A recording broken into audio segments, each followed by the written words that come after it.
పట్టుదలతో చేస్తే సమరం తప్పకుండా నీదే, విజయం కష్టపడితే రాదా ఫలితం పదరా సోదరా.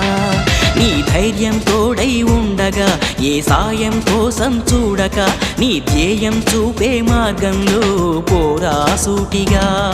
ఏ నాడు వెనకడుగేయక, ఏ అడుగు తడబడనీయక, నీ గమ్యం చేరేదాకా దూసుకుపోరా సోదరా. పట్టుదలతో చేస్తే సమరం తప్పకుండా నీదే, విజయం కష్టపడితే రాదా ఫలితం పదరా సోదరా.